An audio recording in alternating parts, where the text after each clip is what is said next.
Hey, what's up, everyone? Brandon Lee here, host of Escaping Rock Bottom, the podcast. Thanks for tuning in on iTunes, Google Play, or even Spotify. I got a special guest with me today. If you're watching us, you can see him right here. This is Gabriel, which is really cool because I was here in Arizona doing a book tour for my book, Mascara Boy. And I was listening to KTAR, the local radio station here in Arizona, and they've been dedicating an entire week to the opioid epidemic. And so I was a guest on Friday, and so I was tuning in all week. And I was listening, and I heard this guy on the radio. He was one of their guests, and was just blown away, by your story. Thank you. You are 23 years old. Yeah. You've been sober for how long? 7 years. 7 years you've been sober. Yep. So obviously my reaction goes to, that means you got sober at like age 16 or 17. Yeah, 16 I got sober. That is a ridiculously young age. Yeah, that's how I feel about it too, honestly. Yeah. I mean, so at what point, first take me back to when you started using and what drugs did you get into and at what age? Yeah, so, I think from the way I perceive it was I used drugs kind of normally, like very young, but now being sober for quite a while now, I know that I never used drugs normally. But I started kind of experimenting with alcohol and cannabis and all that kind of stuff when I was like, 10, 11, 12. I had older brothers in the household. It was available for me, but I never used it as if like, I was a drug addict. I thought it was just a very, very normal thing. And then by the time I was 13, I started using pills. So the neighborhood that I was in at the time, it was kind of an odd experience, but there was two families in the neighborhood that I grew up in, and they both had an overprescriptions of Oxycontin, oxycodone, Xanax, all that kind of stuff. One was a family that were known drug dealers. They were, pill shoppers and all that kind of stuff. That's how they made their living, was selling these pills. And another family, the father was actually a cancer patient. So he had an overprescription of these, Oxycontin, all that kind of stuff. Both the kids in the families were my age, and I grew up with them in school. So it was just kind of known that they had these pills around. So I watched my older brother do the pills. I watched everyone else in the community kind of dabble with the pills. So it wasn't long before, this kid came up to me and was like, hey, do you want to try this? So I tried it. And the first time that I did it, I didn't use it every day. It was like an oxycodone or whatever. And I did that. And very shortly after that, it was just so readily available, and I enjoyed the experience that I started doing it daily. And we did that for quite a while until, I was with that friend and we traded some pills for heroin, and that was kind of where it just all went downhill for me. So at what age were you already into heroin? I did heroin at 13, that same year that I did the pills for the first time. From the average onlooker, like that's insane that you found heroin at such a young age. Isn't it? I mean, that's how I feel too. Like at a really young age. And it's not like I'm so far removed. I'm 23 now. That was, some time ago. But I think about it now and I see 13-year-old kids and I'm like, I have cousins that are 13. I couldn't imagine them doing, a prescription pill or even heroin. I don't know about you because, for me, I started doing cocaine at age 15. And that to me is still very young to be doing, absolutely. Rails of cocaine in Laguna Beach where I grew up. But what normalized it was the guys that I was hanging out with were doing it as well. So it felt normalized. Right. But I don't know about you. I felt so much older than the reality of what I was. Yeah, absolutely. Like in my mind, I thought I was an adult. Right. And I felt the kind of same way too, just because I had older brothers and everyone that I was hanging out with were their friends, and they were all 16 or 17 years old. And it was like I was doing the same thing as them, and I was doing it just as hard as them. So they kind of treated me as the same. So I always felt like I was, kind of like an older guy in a younger, teenager's body. You know what I mean? And that really separated me a lot from the kids that I was growing up with. And then that's what eventually drove me to drop out of school. And I dropped out when I was 14 because I was like, I'm doing these drugs and I'm hanging out with these older people. And it's like, I felt so disconnected from everyone that I just kind of just pulled out completely of a normal teenager's life. So here's the fascinating thing about Gabriel's story is that, tell me a little bit about what your mom does professionally. Yeah, so my mom has been a licensed social worker, master's level for 35 years. And she did a lot of work with marriage counseling, gambling counseling, and then of course drug addiction as well. Just working in and out of private practice, different treatment facilities, detox centers, hospitals. I mean, this is her profession. What listeners are going to be saying is, okay, so your mom is a social worker. She's working in this kind of field. Right. She's got how many sons? 4. Who are all doing drugs. Right. So people are going to ask, how can that possibly be? Yeah, and I think that's perplexed us for so many years too, is how this could happen. Like my brother that's closest to me, he's sober as well, and then my other brother, struggled for a little bit, and then I have an oldest brother that never dabbled with any kind of drugs or alcohol really, and I have no idea, and like I didn't really think about that at the time too when I was using drugs or trying to get help. Of like, my mom has been doing this for so long; she's a professional. Like this is just my mom. This is what she does. I never really put the two and two together, but I couldn't imagine for her what it was like taking her son to treatment or all that kind of stuff when she's been doing this forever. I think from what I've heard, I think maybe the important takeaway is that you work now in the professional field of recovery, which we'll get into, but I think the interesting part about this story is that there's a uniqueness when it's your own family, and there's a uniqueness when it's your own son or daughter. Right. Like you can work in a profession, and you could do Totally. that, but it's totally different when it's your own child. And I think that all parents. My parents told me they never knew I did a single drug. Wow. They're like, never. When I came clean to them 9 months sober and I was working on my amends, that's the first time my parents ever knew I even had a drug problem. Yeah. And I'm like, boy, the red flags were there, though. I mean, like, the red flags weren't there. I wasn't that good. Yeah. But I just think that every parent wants to see the best and hope for the best. Of course. And not believe the worst. Of course. And I think my mom was always the one that was... she was looking for the signs. She was always trying to talk about it. She's always trying to put the resource. My father, he was, grew up poor, south side of Chicago, didn't have a professional experience in drug addiction or anything like that. And he was the kind of guy that just tried not to acknowledge it. Right. Like he wanted his sons to get better. He wanted them to be sober and happy, but he didn't want to believe it. If I told him, "Hey, Dad, I'm not doing drugs today," he believed me. He full-heartedly believed me every single time. Wow. Because he did not want to believe that his sons were addicted to drugs. This is his sons. So I've interviewed. I love young people's recovery. I always feel like if there's a focus, like I always want to help like the young people in recovery, because I always say I was fortunate to get sober at age 28 and thankfully have never relapsed. So I get to enjoy the rest of my life without that cloud and that fog of drug. So here's my question to you, though, and because I've interviewed quite a few young women in recovery, and one of them had gone to treatment, I want to say 52 or 53 times. Oh, my God. Which is insane. She's 23. That's ridiculous. She finally has strung a year together. My question is, I sometimes not worry, because if you're in recovery at age 16, like at least the seed is planted. Right. And there will be help down there if you don't make it at that early. Right. Do you ever think about the fact that you got sober so early or so young? Not that it's too young to get sober. No, I totally know where you're going with this. Absolutely. And I think a lot of that I struggled with when I first got sober, because I was in treatment. I was going to 12-step programs. And it's like, here's me, like this teenage, drug addict, tattoos, like they're looking at me like, hey kid, I've spilt more than you drank, hey, you're not ready yet, blah, blah, blah, all this kind of stuff. And I always felt like I had something to prove, like in the program, that I had to work harder at, help more people. Because listen, I've never been to a recovery meeting where I've seen another 16. I've been to a lot of meetings, but it's rare to be in a room with another teenager. Because I look at them, I'm like, God, you have a lot of partying left to do. How did you already hit rock bottom? And it's like, I never had any of that partying. You know what I mean? So like, I'll hear these people's stories and they'll talk like, oh, I partied. It was so fun for so long. And it was like, it was tragic immediately for me. Wow. Like I never had a fun drink. I never did drugs in a fun way. Like I was 13 using heroin, and then I was injecting heroin, and then it was just horrible, So like I did struggle with that for quite a while, thinking, hey, maybe this was just a phase. Maybe if I just sober up now, and then when I'm 21 or 22, or if I get married, can I drink? Can I smoke pot? Maybe, like all these kind of things. And after some time, just being sober for a while, it was like, why would I ever risk that again? Why would I ever put some kind of substance in my body for short-term, happiness or relief to risk my complete sobriety in my life? Let me ask you this question. Being sober at such a young age of 23, has it been difficult for you to find a group of friends that you really get along with, that are safe, that are not the druggies and the drinkers and the partiers? Even your dating life. Is that challenging at age 23, being so many years sober? I don't think it hasn't been challenging for me, and I think that's because the young people's recovery in Phoenix is so large.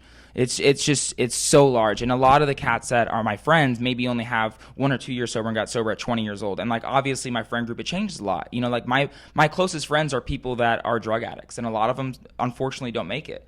But I think I've always had a really good group of friends that have been sober with me. And the guys and what's beautiful too is the people that aren't sober, that are normies, you know what I mean? As soon as you tell them, you're like, hey, I used to like shoot heroin and like I can't drink, I can't smoke, I can't do any of that. Like I've gotten nothing but respect. And those people have been overwhelmingly loving me through that and never have put me in uncomfortable situations. Yeah, I think one of the fears that definitely went through my head and played out throughout my head was that if I got sober, I'm going to lose all my friends. Right. I'm never going to have fun again, and I'm never going to laugh again. I didn't have friends though. Like I didn't have any friends. Like all my friends were people that shot heroin and were, just junkies. Yeah, like I didn't. They were all great people. I'm sure if they got sober, and some of them are sober today, but they weren't my friends. They didn't call me when I got sober. They didn't check on me. They wanted to know if I had money and if I had a ride to go pick up. That's it. They weren't friends. And it's funny because I tell people too, I'm like, once you get sober, those old junkie friends, they'll call you once, they'll call you twice, but if you don't call them back, you're of no use to them anymore. Yeah, I mean, what are we going to do together?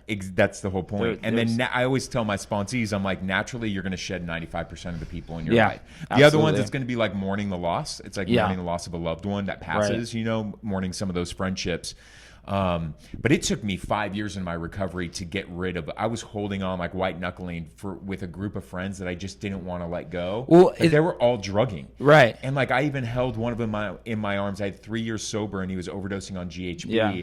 And here I am holding my friend. I'm like, what am I doing? Right. Why am I still around? And it kind of sounds like you might have struggled with that a little bit too, because you lived that kind of double life, and maybe the people that you were around, double life my entire life. Like the people you were around maybe didn't know how hard you were using, and they were using normally. And they didn't. You're absolutely right. And you were using. You weren't using normally, but they were. Yep. And now you're like, well, these are still my friends. And the whole thing about living the double life for me, and maybe listeners can even understand or relate to this, was the drug addict that I was, living that double life. I never lost my job. I never lost my car or my home. Okay, so I had money in the bank. And so there's two kinds of users and recovering addicts.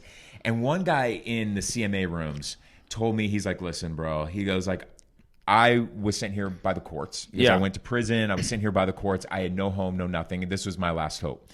He goes, but you know what? I give you mad props. He goes, because if I had a job, I had a car, and I had home, and I had money in the bank, I would not be in these rooms. I would still be out partying. Things have to be so messed up internally for drug addicts and alcoholics to get sober when they have all those things outside still in their life. And that's what I you tell have people. To be complete. You have broken. to be. Yeah. You have to be ready to just call it. You know what I mean? That's what I tell people. People are like, how did you know when you were done? I'm like, you'll know. Yeah. Like when you have the feelings that I had. Yeah. Like when I was going to go like to these slums of LA where I would do all my dirty work and my drugs.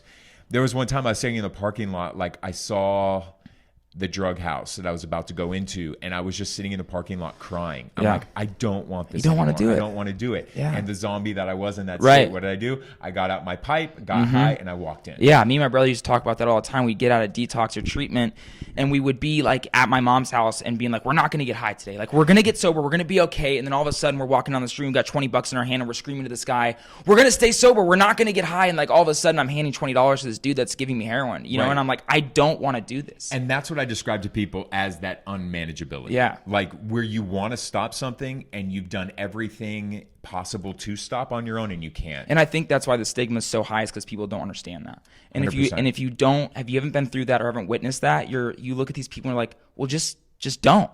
Right. Just stop. Like, your life's messed up. Like, you're facing all these problems. Like, why would you ever do drugs again? But see, I think that's what the beautiful thing is, and really is starting a movement with the hashtag End the Stigma, similar to the Me Too movement. And the reason why I say that is because the Me Too movement gave so many victims of sex assault, sexual harassment, a safe space to finally come forward with strength in numbers. Right. That these people were like, wait a second. All these other people were also sexually abused and harassed. I thought I was the only one. Right. So if more and more addicts get out there and break our anonymity, if we're strong in our recovery, break your anonymity, go out there, put a face to it so that other people can see somebody like a Gabriel and be like, yo, man, he looks like me. He's young like me. And he kind of went through the same stuff I did, and maybe it'll help that person feel comfortable coming forward. Right, and I think that's when I finally really sobered up and was able to, kind of get my head on my shoulders. Was like, why would I don't need to hide this anymore. Like, I can talk to people. I can talk to, friends' moms or the school district and just different random people throughout the community and say, this is what I went through, and if you run across someone that's going through it as well, like, please call me. Okay, please. And what I love about this episode is that you've heard a little bit about, Gabriel's story when he was out using at such a young age, getting sober and getting clean. And, I quit. My passion is news. I'm going to definitely jump back into the news game eventually. But the reason why I left at the time that I did last December was because I wanted to write a book.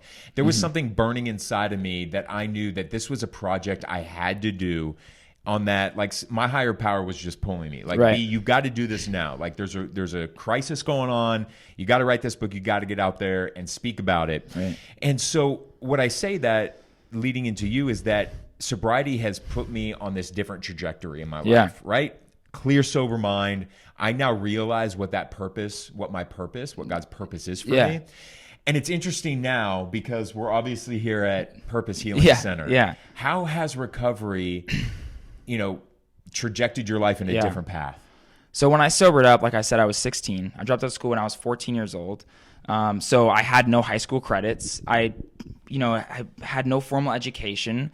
I didn't have a driver's license, didn't have a permit, didn't have an ID, none of this. Like, I sobered up at this treatment center in Queen Creek, Arizona, and it was like a sober living house for adolescents, like one of the only in Phoenix, And I sobered up there, and by the time I graduated there, I linked up with a guy that was also around my age, about a year older than me, and I lived with him and his father in Gilbert for a while. And I just kind of, in early sobriety, what I did was I just went to a lot of 12-step meetings. I helped a lot of people that were also going through what I was going through. I talked a lot, continued with therapy, and then got like a normal, 16-year-old job, like working in restaurants and that kind of stuff. And by the time I was like 17, I was talking to my mom, and I was like, Mom, I don't think I'm going to be good at anything. Like, I have no experience, like I have nothing to show for what I've been doing in life. And the only thing that I could think I could do is I could help people. And she, the next day she came over and she brought me this piece of paper that had the application to go into school at this community college here to be a substance abuse counselor. And man, I couldn't tell you like how emotional it was for me, like getting enrolled in school, because I always felt like I was just so less than. Like, I'm stupid. Like, I can't go to school. Like, I'm a drug addict. Like, I'm so far behind from everybody else my age. Like, these guys are getting ready to graduate, high school and go to college, and like here I am, like living at my friend's dad's house, like smoking cigarettes and just hoping that I don't shoot dope today. Wow. And my mom gave me that piece of paper, and I enrolled in school, and I started doing it, and I loved it. I loved it, and I was good at it, and I got like an A on my first thing, and I was like, Mom, like, talk, like, look at how good I'm doing, like going to my sponsor, look at this, my therapist, like, look, we told you, like, you're not stupid, like, you can do things. And I did that for a while, and then I turned 18, and I had gotten done through the first portion, and I got an interview at this treatment center here in Scottsdale to be like a BHT, and I got the job, and I was like so excited, like I can make a living for myself and help people, and that spark just like drove me, and I loved it so much. And I graduated from that school when I was 20 years old. Wow. So I couldn't Amazing. I couldn't go work in the industry at 20 because you had to be 21 to be a counselor, but I had the education experience behind me. So I was stuck in this like weird spot of I can't use my education that I got because I'm too young. Like I did it, and so what ended up happening was I went and worked for the Maricopa County School District as a behavioral technician for kids that had emotional disorders. A lot of the kids were, in foster care. Their parents were drug addicts. So it was like as close as I could kind of get to it at that age. And so I did that for a while. And when I was doing that, I started doing some marketing for treatment centers around the country, making placements and making sure people got help and all that kind of stuff. And as I was doing it, I started thinking, what if I somehow was able to do this myself? Like I always thought, like, how cool would it be if I opened a treatment center? Right. How cool would it be if I could really influence people that much? And I went to my mom, and I was sitting down with her for lunch one day, and I said, Mom, what's the license that you have on your building? She was a clinical social worker, and she had this license for her office. And I did some research into that license, and I figured that I could use that same license to open an intensive outpatient program. So we talked about it, and finally, after some weeks, she was like, yeah, let's do it. Fine. And I couldn't even tell you how it happened. It just kind of worked out perfectly with me and her partner that was also a therapist. We opened this in IOP in Scottsdale. We operated 3 days a week for cats that had gotten out of treatment or residential or couldn't make it to traditional treatment, and doing 3 hours of therapy 3 times a week. And we opened our first treatment center like that in 2016. Wow. How has that been for you? I mean, it's been such a beautiful process, because while I was doing it, like the only thing in my head that was telling me, because I have such a bad reverse ego in my head that's telling me, you're going to fail. This isn't going to work. You can't do this. There's no way that, you're able to run a company or help people like this. And, to where we're at now, we own a partial hospitalization program and an RTC treatment center here in Scottsdale. I have over 20 employees, and we've helped, hundreds of people, probably thousands over the years. And I wake up every day and I think I have no idea how I got here. I have no clue. I couldn't tell you. But see, there's so we can unpack for hours how many life lessons there are in that. And I think that that's one thing addicts do so well is we talk so negatively to ourselves, right? In our heads, we just are constantly talking negative about ourselves, about our past behavior. A lot of that is, the shame that we carry with us, the guilt, that burden that we feel like we're less than. But the fascinating thing is this, and people always ask me, like, how do I know, sponsees ask me, like, how do I know what God's will is for me? Yeah. And my whole thing is like, be true to yourself, be authentic, take care of you. Right. And if you do those simple things, your higher power will naturally take care of you. Right. Everybody doesn't need to go to a 4-year university and to go to college. Right. Like, that's not everybody's path in life. Yeah. And we all have this ability to make a huge impact on everybody's lives, given the skills that our higher power has given us. Yeah. And that's the same thing I would tell you. And I look at your life, is that you're a young guy who went through a lot of crap. A lot of it by your choice only, and you've taken responsibility and accountability for it. You've gotten your life back together. You've repaired a lot of the friendships with your family, those important relationships. And now you've teamed up with family to create this. Yeah. Like, not a lot of people out there are having the kind of impact that you're having, even at age 23. Right. And I think it's, so let me be a mirror and reflect. Yeah, to no, you I and really say, appreciate it. And how amazing it is what you're doing. And being sober for some time, like, I know that what I'm doing is the right thing, but there's always that double-edged sword where it's like these kind of like bad thoughts or reverse ego that I would say that I have in my head that's telling me I'm not doing good enough or I could be doing better, like, always pushes me. And that's what I've always felt like. So when I was, got sober so young, I always felt like I had so much to prove. Mm-hmm. And maybe I did it in an unhealthy way to get where I am today.